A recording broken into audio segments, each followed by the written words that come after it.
están? ¿Cómo están pasando? ¿No se oyen? ¿Saben quién está backstage?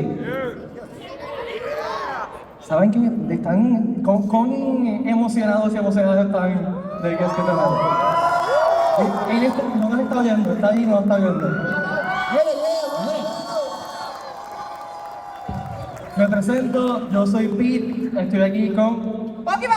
Hola. Watcher. Nosotros somos los hosts del podcast oficial de Puerto Rico Comic Con, el Geek and Pod, que estamos todos los martes a las 8 a las 8 p.m. en vivo en todas las redes sociales de Comic Con, y tenemos el privilegio de ser los anfitriones de los Q&As del show, y estamos, yo no sé ni cómo describir cómo nos sentimos ahora mismo. Hype, emocionado, nervioso, intenso. Porque, pues, esto ha sido un sueño hecho realidad para nosotros tres, así que... ¿Y quién está allá atrás con quién? Preséntalo, ¿para quién? Bueno, yo no sé, pero es alguien que se llama Giancarlo Esposito.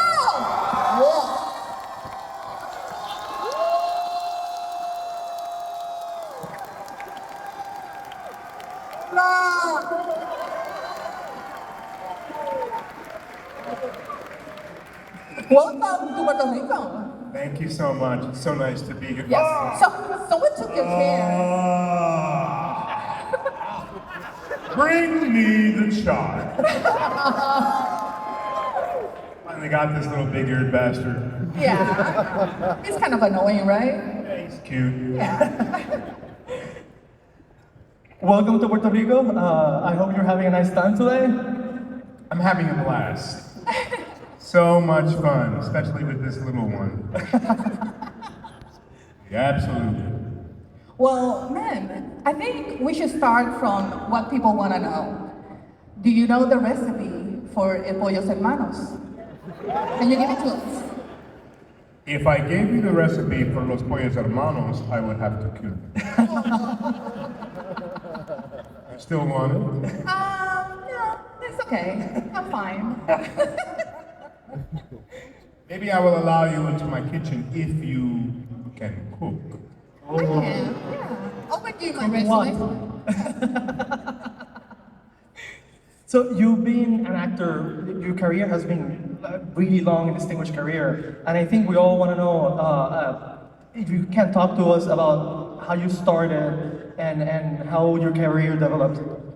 Well, I started when I was 8 years old, so I was very young. And I believe that if you want to be an actor, you start in the theater, because the theater gives you a certain kind of discipline to be able to cultivate a craft.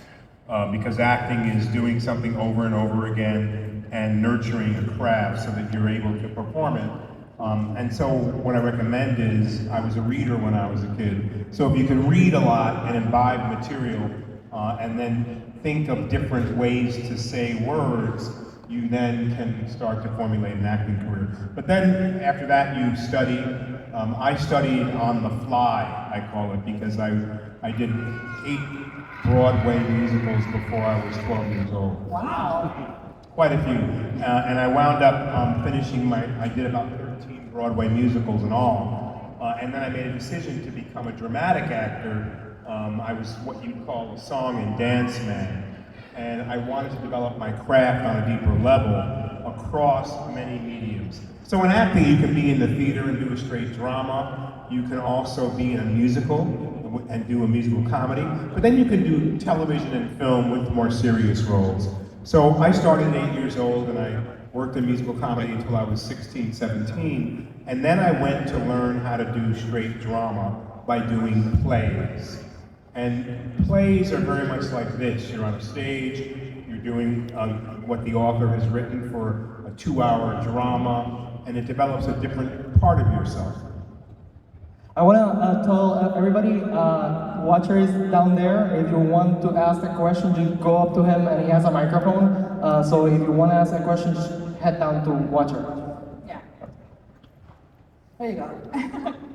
So, man, you have done a lot of iconic villains over the years. How do you prepare to get into that character that is menacing and can, bring some fear?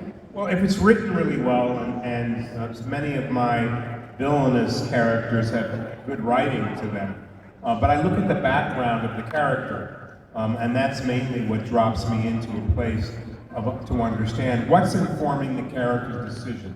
What does the character want?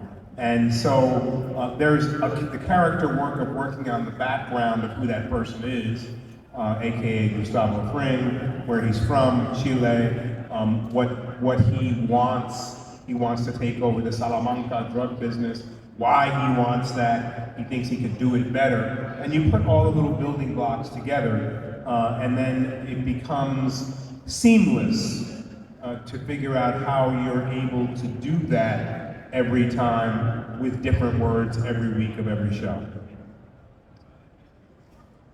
I think someone's going to ask you. Yeah, sure. Hi, my name is Natalia. I loved you as Anton Castillo in Far Cry 6. And so I wanted to know how was being in a video game versus all your other experiences in TV, movies, plays. A very different experience, because Far Cry 6 was, it was actually me being shot in a room that's called a volume, very much like The Mandalorian. But in The Mandalorian, I had a costume.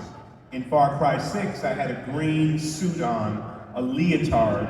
All of my knuckles and everything that articulated on my body had a sensor on it. I had a football helmet on my head that had a rail on the front with a light facing me and 3 cameras recording my face. And equally so, the whole room, the ceiling and all the walls were recording my action within that space. So it was a very technical, and I'm carrying a belt with all the batteries on it. So it's really motion capture, and it's very, very technical.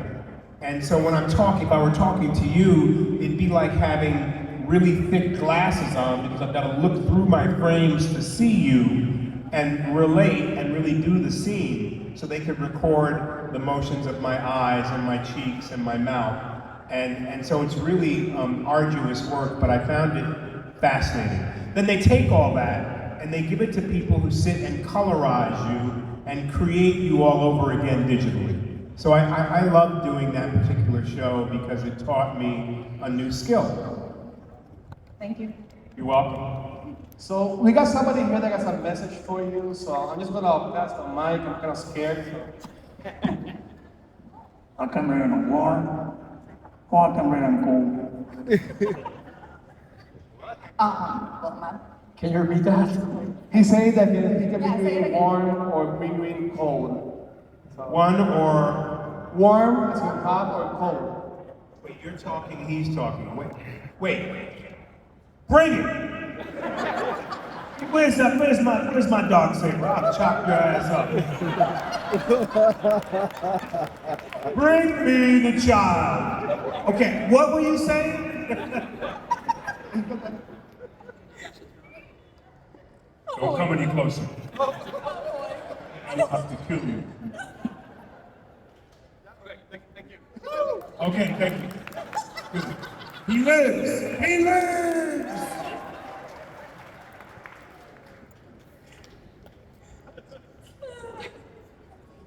Okay. Next question. Hi, I loved your work as Gus Fring in Breaking Bad a lot. But I was also going to ask, how does it feel to have 2 characters of yours both die in explosions? You know, it felt really awful the first time, and the second time wasn't so bad because I was already dead. Thank you. You're welcome. How challenging was filming that Gus death because it was so epic? Which death? The first or the second one? Well, the first one. Yeah. I've died so many times in movies that the biggest trauma is to be able to say goodbye to that character. It depends. I mean, in Breaking Bad, I had to do 25, 30 takes before we had that one particular angle, and then they shoot it from many other angles. It's always interesting to die because you have to convince the audience that you really are dead. And so a different kind of death in Mandalorian, because I go over the hill and you never see me. So you never really see me. Yeah. So you never know. But I've died many times, and when you do see me, I died in NYPD Blue. I supposedly died in Kaleidoscope, but you don't see me dead there either. You hear the gunshot. So I'm very particular about outlining and understanding if there's a possibility that I'm dead, or just dead. Sort of dead. Sort of dead. Next question. Hello there. Welcome to Puerto Rico Comic Con. I like your character on the series Breaking Bad, Gustavo Fringe, but my question is, how did it feel to work on a Star Wars franchise and to be able to wear all the costume and the helmet, and how did it feel? It felt much like you feel right now. A little warm, a little uncomfortable. You look really great. Yours is probably a lot lighter than mine. Yeah, baby. Sometimes as an actor, you have a costume that really can be of different, it can be cumbersome. And so the first season costume for Mandalorian was fluid and flowing, and it felt softer than most. Sometimes they put on the breastplate, other times I didn't have that. So I felt a little more mobile. In that third season where I had the best scar, that stuff was heavy. But I didn't mind it because it made me feel really powerful, like really powerful. Although it was heavy and really thick, I felt that it was impenetrable. So it felt really good to have that. Next up. What was your favorite project? I have the favorite projects that I have in my life are the ones I'm doing now. Normally, the ones that have made an indelible impression are Mandalorian, and even a deeper impression, Better Call Saul, Gustavo Fring. I have a show that's on AMC and AMC Plus, debuting tomorrow night, called Parish. Which thank you. I'm really proud of because I get to play a character that you've never seen before. And so watch and tell me what you think of that. So I've had so many roles in my career, but there are some that have me shine more than others. And in Parish, I'm the star of the show, I'm #1. So you get to see a lot of me in a way that you've never seen me before, doing many things you've never seen me do before. So please watch if you can. Yes. Hi, good afternoon. Good afternoon. My question is not really about the movies that you were in. It's about the memes that they did to you. Have you ever reacted to them and how you felt about it? Can you repeat that?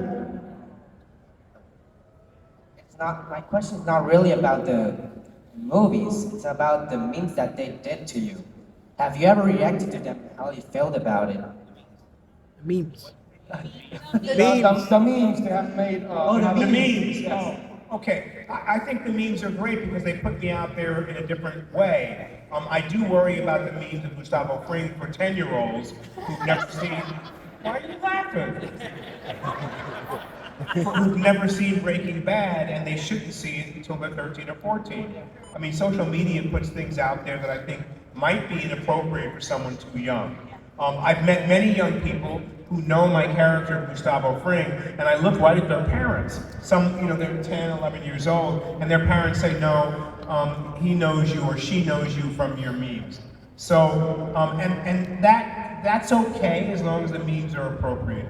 I have more than 10,000, 12,000 memes. I'm probably somewhere in a record for memes. I think they're fun. And I think why not have them because they allow people to get an entree into my characters and it might drive them to the show and they can see something phenomenal and fantastic. You're welcome. Hello, Giancarlo. Hola. My name is Giancarlo. Yeah, Giancarlo, I met you earlier. Piacere. Well, my question is, what do you think about being fan cast as Professor X for the MCU? And has Marvel or anyone approached you about this fan cast or anything? Marvel is a great company and I love the idea. It's been fan casted. that I could possibly be Professor X. And I think that's a great role for me to think about playing. I think it would be fantastic. They seem to not be ready to do that yet, but when they are, my hat is in the ring.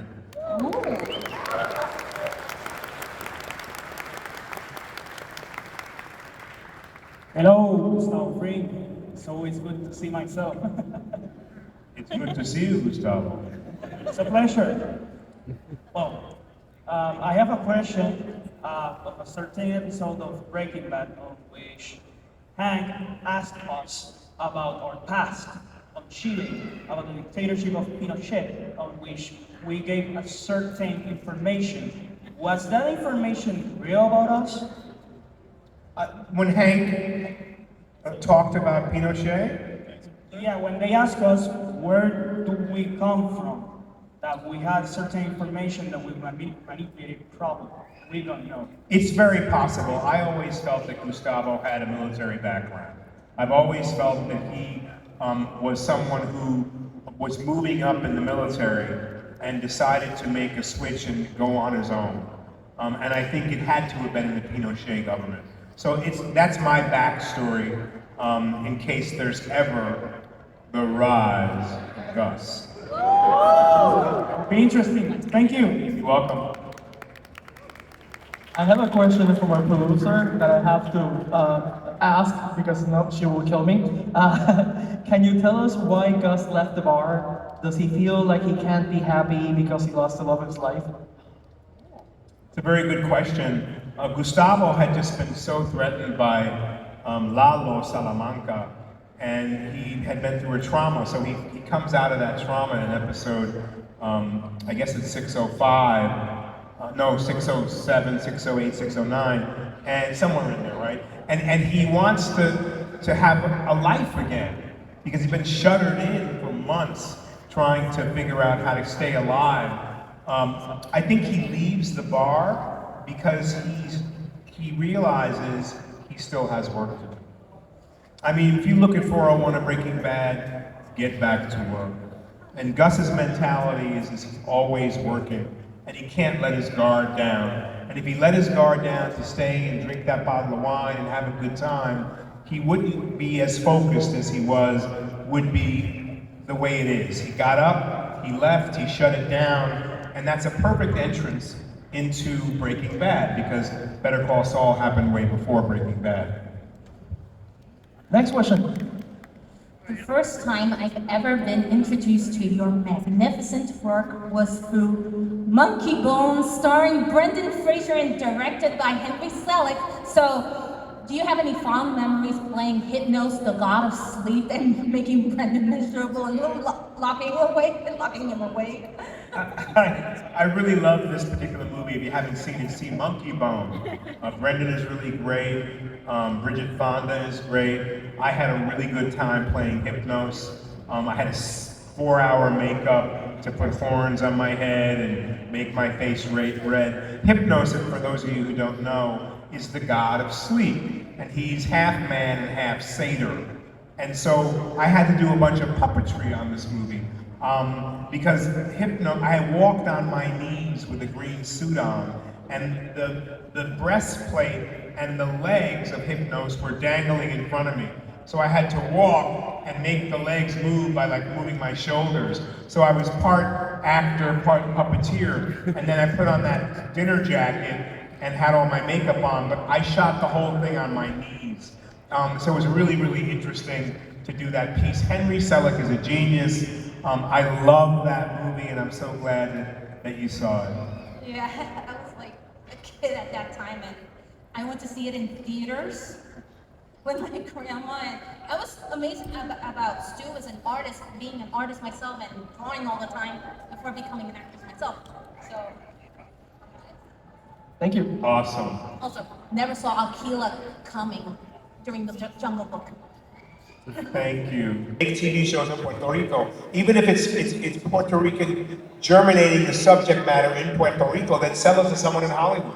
You can do that. We have iPhones. Anyone can make a film. And I hear a lot that there's no infrastructure here for that. but there doesn't need to be. There only needs to be you. To empower yourself to do the impossible, you realize when you start to do it, it's not impossible. The show that I have coming on tomorrow night took me 8 years to get on AMC. 8 years. I first got the idea from a British television show almost 9 years ago. I never gave up. And I had partners with FX. I finally got a partner at A&E. I needed a bigger producer to make it because A&E couldn't make it. I had it at the History Channel. All these people had it for a little while. We went through a script version with them and they turned it back to me. I finally worked and worked and worked and changed it each time until I finally got AMC to bite. So it's the same journey. You know, in order to have it, oftentimes we say, we don't have the means here.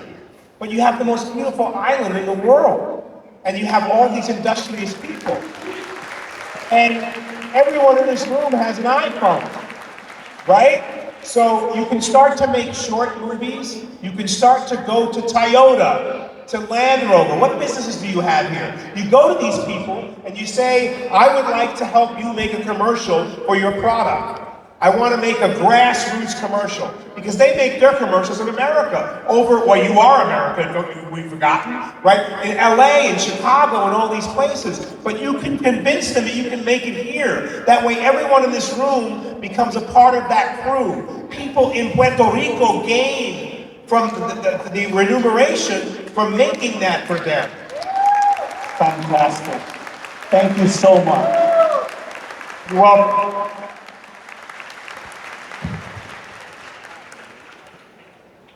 My name is Carlos Rodriguez from Habla Gamer. My question is, it was difficult to accept the role in Star Wars since the fandom is intense and can often harm the actor's career? Since the what? The fandom? Since the fandom is intense and can often harm. Since the fandom is really intense and sometimes they can harm our actor's career. I don't know. The fandom is intense for the Star Wars universe. Oh, you're talking about when an actor steps out of line and does something and their career gets ruined because they do something in their personal life? Exactly, yeah. Well, look, we all have a voice, and I'm convinced that people want to be seen. And I'm encouraging you to be seen, to do something to be seen. But if you say something inappropriate or do something inappropriate, the world is very small now with social media. Everyone knows that you stepped out of line and made a mistake. So either you have to say right away, I don't know if you mean it. Like, your integrity is important. The truth and honesty of your integrity is important. I made a mistake. I mixed up my words. I didn't mean to say that. I meant to say this. You have to clarify it and take it out of the universe right away. You can't let it linger out there. You can't say anti-Semitic things about other people and expect the world to accept you. Because we look at each other, that's the way you feel. And you can feel that way. I'm not saying you should feel that way and hide it. But if you say that, and we don't say to you, wait a minute, what are you saying? I don't agree with you. I'm about all humanity and all people.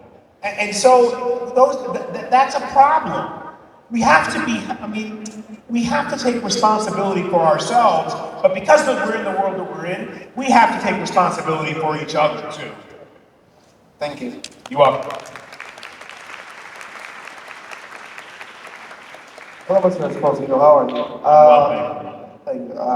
Obviously, you've been a part of a lot of internationally big shows lately, like The Boys, The Mandalorian, Better Call Saul. But how was it experiencing another show that you were a part of that blew up also, Cyberpunk Edge Runners? How was that for you? I love doing that. Cyberpunk Edge Runners was all on the mic. So I have a whole career that I do in the studio. And I love that because it allows you to be a visionary because you only have your imagination. In Cyberpunk, I had the film, the show, but it was completely in Japanese. And my job was to come in and actually revoice the Japanese version into English. And so some of the lines fit, some of the lines didn't fit. And I had to get a sense of what that was and how to do it. And it was a very exciting thing for me to do because, again, they didn't have an English version. So my translation became very important. I love that character of Faraday, and I love the animation for Cyberpunk. I think it's a great project. Thank you, sir. You're welcome. What was it that gave you a boom in the world of fame, and how did it feel? One more time. Can you read? What was it that gave you a boom in the world of fame, and how did it feel? What was it that made me boom in the world of fame? I think for me, it's being involved in so many different projects. There's no one route to be famous or successful. I never tried to be famous. I just wanted to be happy, creating characters that I love. I love what I do. So if you're chasing success, oftentimes it's going to be elude you. If you're chasing a craft and loving what, if you love what you do, you never work a day in your life. So for me, I wanted to be a star really early on, and I realized that that wasn't really what I wanted. It was really that I wanted to move my audience from one place to another, to allow people to see the human condition through what I do, and to fall in love over and over and over again with with the craft, with the words that people wrote for me, with the words I wrote for myself. So to me, I was never chasing fame per se. I gave that up years ago. And then I had one rise to stardom, two rises to stardom, three rises to stardom, and then I realized, oh, social media and the world of media itself gives you the opportunity to become super famous. But that is a whole other arena. Because when you become really super famous, you have to pull yourself back to the work. All that matters is the work. All that really matters is that you're happy. Right? So when you get to a point in your life where you don't need to be validated by your parents, by your boyfriend, by your girlfriend, when you can wake up in the morning and be validated by yourself, that's when you know you've made it. That's truly it.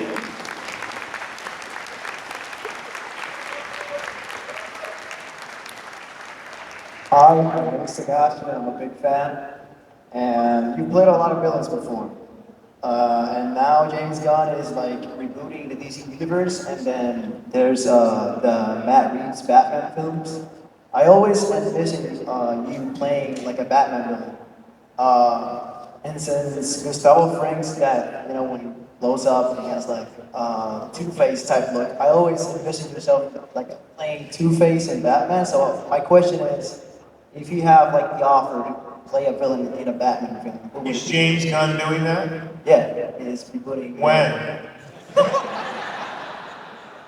I really love James Gunn, and I know he's making Superman very soon, so Batman must be a little ways off. I was talking to him about the possibility of being in Superman, and it didn't work out. And I think it's okay. I think James Gunn is a genius. I asked you that question because, look, what you do today determines your tomorrow. If you have a dream, you would be well served, or I suggest that you think about that dream every day. You talk about it. You invest other people to join you in that dream. You cultivate that dream, and the universe will hear you, and it will come to you. There's no doubt about it. It is simple science of intentional thinking.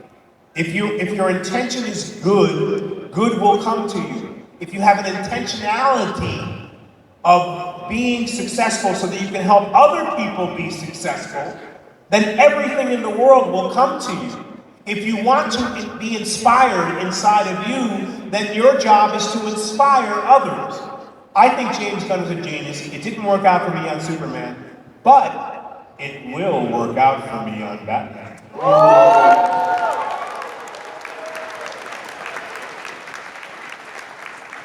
Hi, my name is Carlos. My question is, you've been a great actor in many great films and televisions. So what's the one role that you wish you could be out of the movie from the past, present, future? One film that you like heard or wish you could be a part of that haven't been a part of? Well, I think we've already talked about two of them. One is Professor X in the Marvel Universe, and the other is Batman for James Gunn. Why do I say that? So if you're always the smartest knife in the drawer, then where is there to go? I want to work with visionary directors who are inspiring to me. I want to work with actors who are better than me. Now, most of the time when you're in a room with someone who's smarter than I know for me, I used to feel a little bit intimidated, but I don't anymore. Or I used to feel a little jealous. Well, I don't anymore. I want to be around people who are smarter than me because then they have something to teach me. Hopefully, I'll have something to share with them as well. You can have a lot of smarts, and you can also have a lot of soul. And some of us have different gifts. So how could you be ever jealous of anyone who has more soul than you, more rhythm than you, smarter than you? You have to identify the quality in yourself that you have that makes you you. Like you're absolutely unique as you are. And your superpower is to live that uniqueness and be yourself and love yourself. And bring your special brand of love, compassion, excitement, energy to other people. That's what we're here for. That's what we have, and that's what I want to do. Thank you very much. Thank you.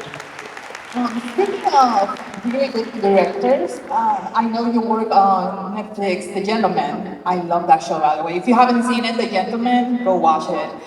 How was it working with Guy Ritchie? I love Guy Ritchie. I think he's an interesting director. He can be a bit, he's interesting because he always works on the script all the way up to the moment you shoot it. And you could be in the middle of the scene with a one-page monologue, and he could say, I think we forgot about something. I'm like, what, Guy? Well, I think maybe it's about aristocracy. Maybe it's about, maybe we forgot to add women into the mix here. I mean, he all the way to the end. If you change that line, and you make this line that line, and you put the first paragraph before the last one, when you're talking about the wine, we'll talk about this first, and then go into the decanting of the wine. You follow me? You follow me? And so I adore Guy Ritchie. When in life is any day like the last? We make our days the same because we as human beings, we desire and we wish for a certain comfortability, consistency. When in actuality, and we want to be comfortable and consistent, and we want life to be the same with no surprises. But I want to tell you something. That's not the way to live. Life is always evolving and changing. So when I worked with Guy Ritchie, and I had learned a 2-page monologue, and I came in, and 10 minutes before he talked to me, he made me a collaborator. He said, I think we forgot something in our lives. And we sat there and rewrote it together. And then he said, can you do this? Can you learn this in 10 minutes? And I said, I'll do the best I can. And I learned it and I nailed it. It taught me to not don't get comfortable with life always being the same just because you go to the same job every day. Don't start looking at your feet because it's going to be just like it was yesterday. Don't expect that. The best lives, the most creative thought form, the most brilliant ideas come from your being malleable to know that everything is always changing. And then your job is just to keep up with that change and maybe even facilitate that change. And your job is to be the best human being you can be in an ever-changing atmosphere of our world. Hola, Giancarlo. Hola. ¿Cuál es el personaje que más te haya gustado interpretar? So what's your favorite character that you have done so far? I have many, But my favorite that has really changed my life from inside out is Gustavo Fring. Thank you.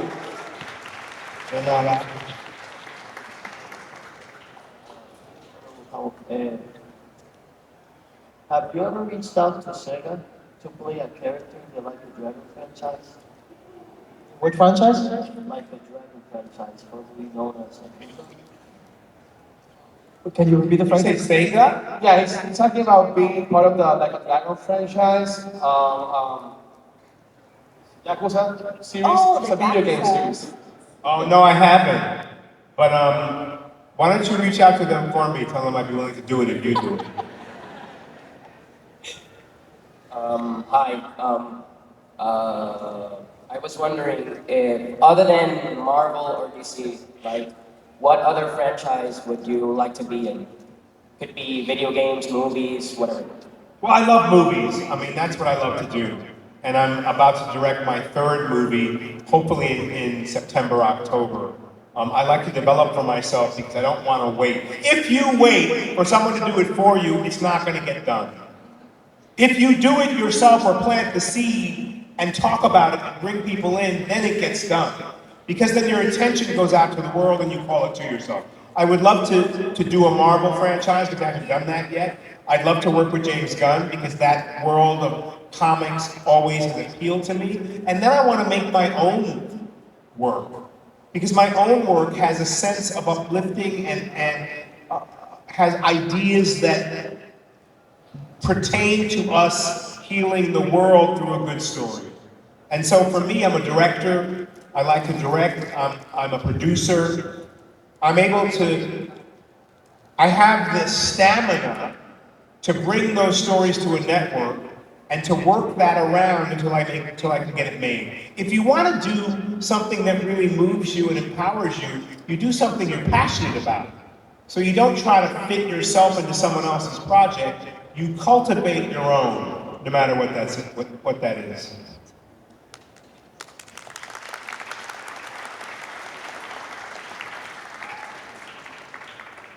Hello, Giancarlo. Hi.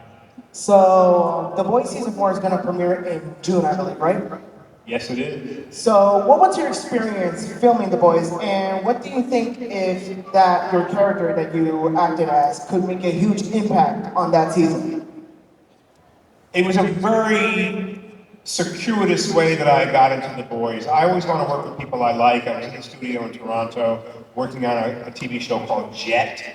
And I came around the corner and there was Eric Kripke standing there and he went, oh! And we started talking and he said, I said, what are you doing? He said, a show called The Boys. And he took a step back and looked at me and I said, Eric, I know what you're thinking.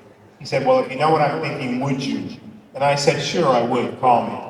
I said, you're not going to be able to make a deal. You're going to make me an offer and I'm going to refuse it because I know how television works. If they never offer you your value. Everyone has a value, a worth, a value in the commercial world. And to determine your worth and value, you have to determine it for yourself and speak up. So I said, Eric, when they do call and they can't make a deal, just know that he had my cell number. Call me, text me, and I'll make sure that we get to a place where I can do it for you. The Boys, so I changed the game in the first season of The Boys because Stan Edgar is that corporate powerhouse who's not afraid of these superheroes with human emotions. That's why I did the show. I feel like we as human beings are superheroes, right? I really believe that. And if you don't believe that, you should. We don't need the phone to communicate. We don't need to send letters or carry a pigeon.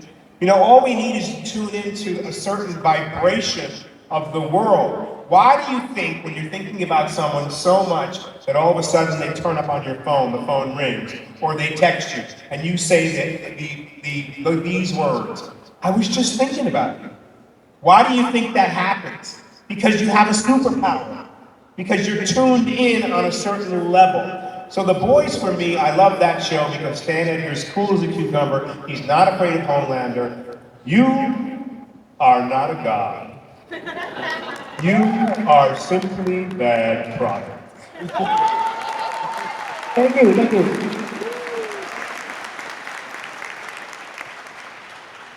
Hi, Giancarlo. Hola. Giancarlo, there's an episode on the last season of The Boys that presented a flashback of you. And there's an actor that played you, he nailed you in that episode.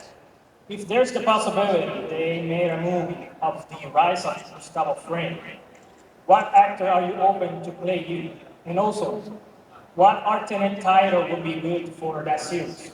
Would it be... I've given you the title, and there would be no other actor but me. I mean, the kid who did me as Stan Edgar, you know, I think he was in Gen Z maybe, or maybe he was just in the flashback. He was good. I give him that. But I've already done Better Call Saul 6 years before. I can do the show that I've coined and talked about over and over again, The Rise of Gus. We only have time for a couple more questions, so I will ask you to ask your questions fast. Rápido, rápido, rápido. It's a pleasure to be here. I thank the sovereign of the universe that I have this opportunity. Your mindset, demeanor, and your style speaks for itself. I like to think that I'm your #1 fan. I'm 100% Puerto Rican, raised in New York, and I like to have the opportunity to give you what our finest rum of Puerto Rico. And happy birthday on the 26th, April 26th is your birthday. And I'm glad you came to Puerto Rico. And if I may, I'd like to give this to you. Absolutely, come on, bro. Thank you. What's your name? What is your name? Julio. Julio, Giancarlo.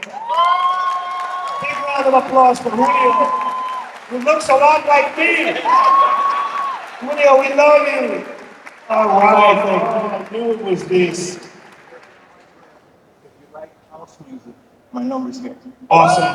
Gracias, Julio. There's a man who asks for what he wants. Thank you so much. Thank you, sir. Lovely. So Giancarlo, I'm sorry to ask for this, but I was wondering that, so your role at Baxter's Comic in Teenage Mutant Ninja Turtles Mutant Mayhem, I want to ask if you want to return as that role as a flashback. Teenage Mutant Ninja Turtles? Yeah. Oh, Ninja Turtles. Ninja Turtles? Oh, yes, Teenage Mutant Ninja Turtles. I know, poor Baxter Stockman went up with the lab. I don't know. I know you. I love doing that. I know Seth Rogen. By the way, Seth Rogen is one of the producers of The Boys as well. I would love to come back in a flashback. Let's put that out there. I love that movie and I love Baxter Stockman. Thank you. Right. Good afternoon, Senor Esposito. It's an honor to be in the presence of greatness. My question is, when you receive a script, do you read it and think, or have you received the script and thought that you needed to add your special touch to the character to bring it more to life? Yeah, sometimes I do. And as I get more mature, I want to work with great writers where I don't have to touch up their script, so that I can just insert myself. What I do is a channel. What we do as human beings is we channel, whether you know it or not, right? If you pray and meditate, you can be gifted a new idea. But that comes from spirit. We watch so much entertainment on our phones, on our iPads, no matter what the delivery system is, that we're affected by that. So how often do we get affected by our own interior? Right? That's quiet prayer, meditation. That's being in nature, listening to the waves, and then an idea just hits you. That's called intuition or gut. What I do is I read people what they wrote, if it's derived from a book or something else, and I channel it. So I ask the universe, how can I make this role deeper? What qualities of me can I blend with what they wrote to have the words on the page become alive?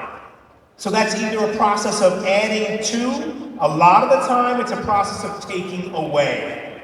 It's the same thing with us as human beings. If you want to move forward and get around who you've been, if you're stuck in drudgery for so long, then you have to do what? You have to subtract. Take away all of the thoughts that allow you to think that you're not good enough. Take away all of the feeling that allows you to look in the mirror and say, I'm not handsome or I'm not pretty enough. Take away all of the things that are negative. How do you feel negative and positive? You can feel it, right? Like energy flies. So when someone says something to me, oh man, she's so or he's so, that's already, ooh, you can feel the energy go down. Ooh. I don't like him. Ooh. I don't like her because she talks too much. Ooh. Right? That's takes your energy away. It sucks you dry. When you can say something about someone, wow, look at those colors you're wearing. Honest, truthful. That blue, that green, the way you dressed up, it's perfect. You feel that energy? It's a different energy. So we are physical beings that are energetic. And so you give what you get. I like the way you look. I like that wig on you. You're not just saying it to say it. You're being honest, organic, and truthful and real. And if you don't have anything good to say, don't say anything at all. Uno más. One more and that's it. Hola y bienvenido a Puerto Rico. Gracias. My question is, I saw you for the first time at Once Upon a Time. So my question is, what do you miss the most about Once Upon a Time? And are you still in contact with any of the cast? Yes, I see Lana Parrilla from time to time. She was here a couple of years ago. My evil queen. She was so mean to me, but I still love her. Very, very, very much. She's about the only one that I see once or twice a year. I don't see Lee too much or any of the others because I think some of them live in Canada, in Vancouver. But that project was really lovely because here we are again with a story that's mythical in that it's Grimm's fairy tales. And the fairy tales were frightening and scary. They were meant to teach us something.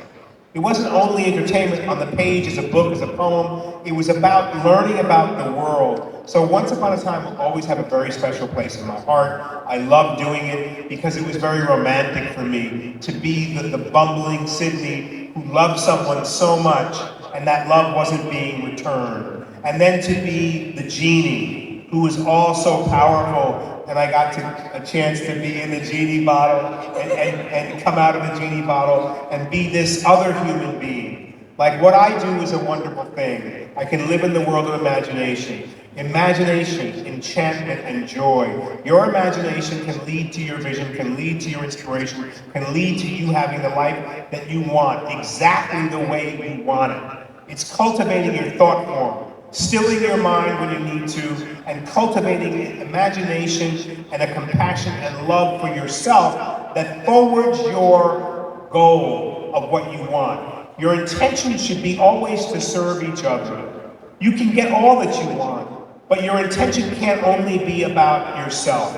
It can't only be about the I and the me. It has to be about the we and the us. Because we, believe it or not, we were made in each other's likeness. We're all the same. What I can do, you can do. And some of you can do it even better. Believe me, it's true. And cultivate that yearning, that curiosity, that the discipline to change your life for the better every moment of every day. Thank you. Thank you. And say thank you. We love you. Puerto Rico. We love you. Thank you. Thank you. Thank you.